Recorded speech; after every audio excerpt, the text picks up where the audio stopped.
ubun-ubunmu yang merah dan bercahaya, serta lidahmu yang merdu sebagai pertanda kekuatan dan kemasyhuranmu kelak. Karenanya ku beri nama kamu Ki Bara Panji Sakti. Saya berjanji akan mengajar dan membimbingmu banyak ilmu nanti. Beberapa tahun kemudian, Ki Bara Panji tumbuh menjadi pemuda yang kuat dan tahan. Dengan banyak keahlian ilmu kanuraganya dan kekuatan gaib atas bimbingan Arya Kirante. Mendengar itu semua, Sri Segening berkata kepada Paman Arya Kirante, "Paman, saya sangat bahagia mempunyai anak laki-laki seperti Ki Bara Panji.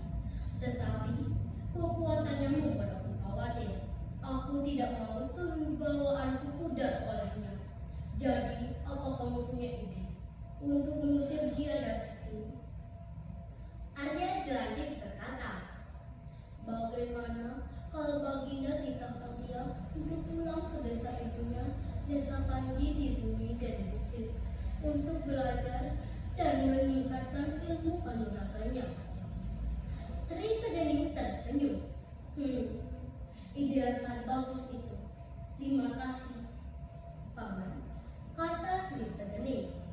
Selanjutnya Sri Segening menitahkan Nilopase untuk menemani putranya dan 40 pasukannya yang gagah berani.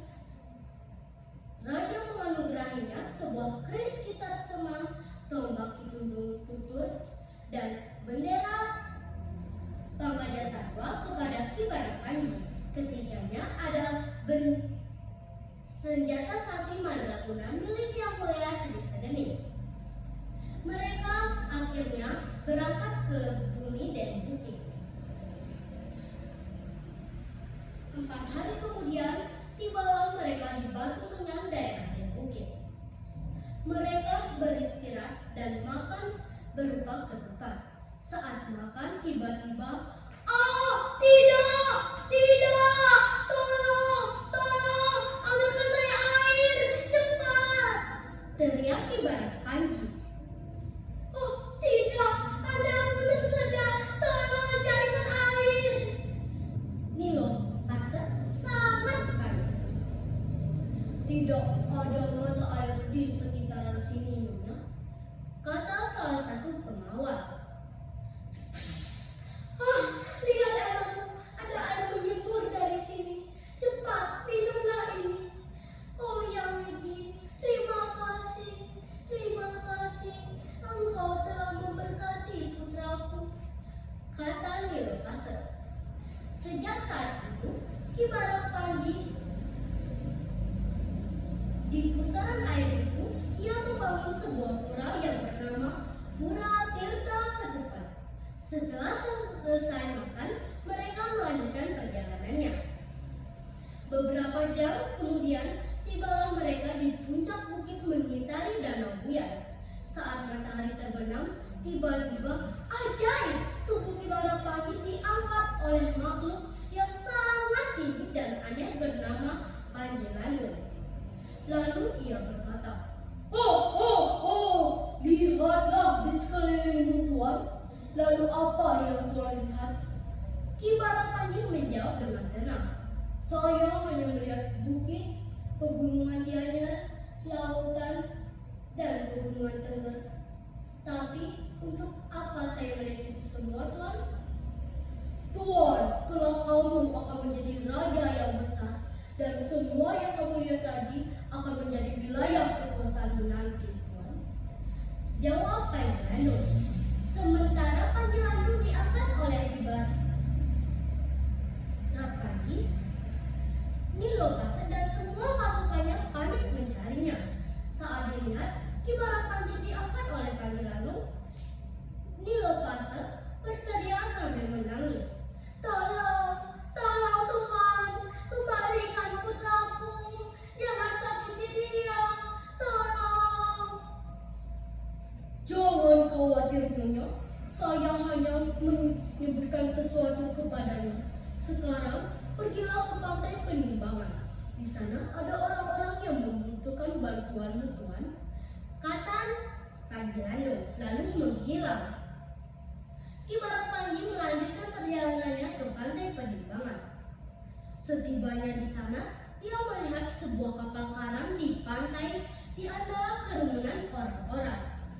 Begitu melihat Ki Barak Panji datang, dengan cepat Ki Abu Awang si pemilik kapal itu menghampiri. "Permisi Tuan, bersediakah Tuan membantu mendorong kapal saya ke laut? Saya akan memberimu harta benda semua yang ada di kapal saya jika Tuan bisa melakukannya." Ki Barak Panji berkata, "Baiklah." Ki Barak Panji berdoa lalu menaruh keris hatinya di kapal.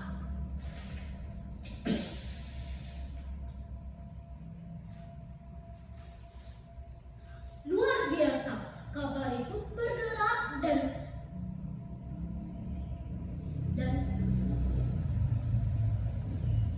terlepas dari sangkutannya.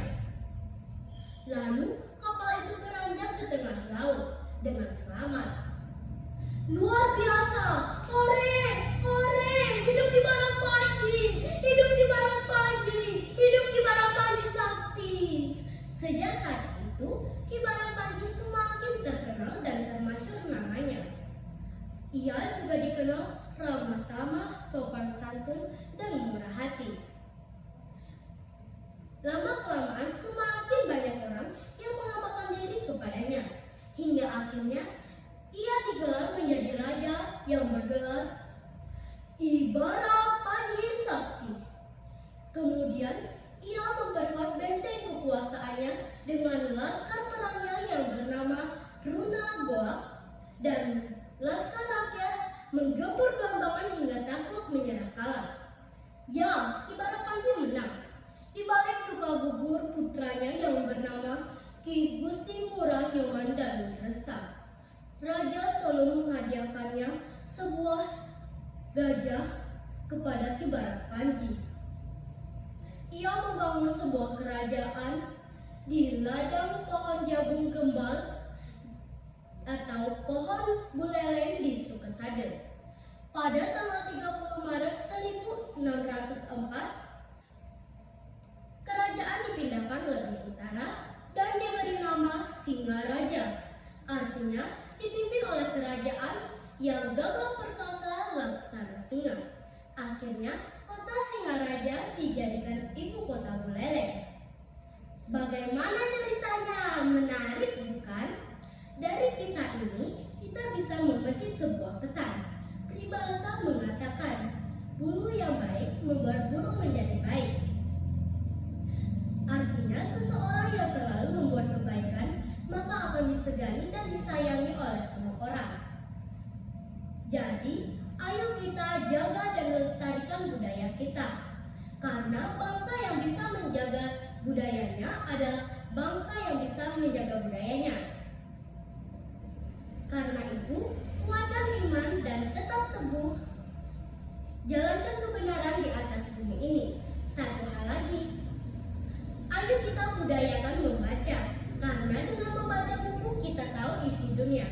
Terima kasih, saya tutup dengan Param Santi.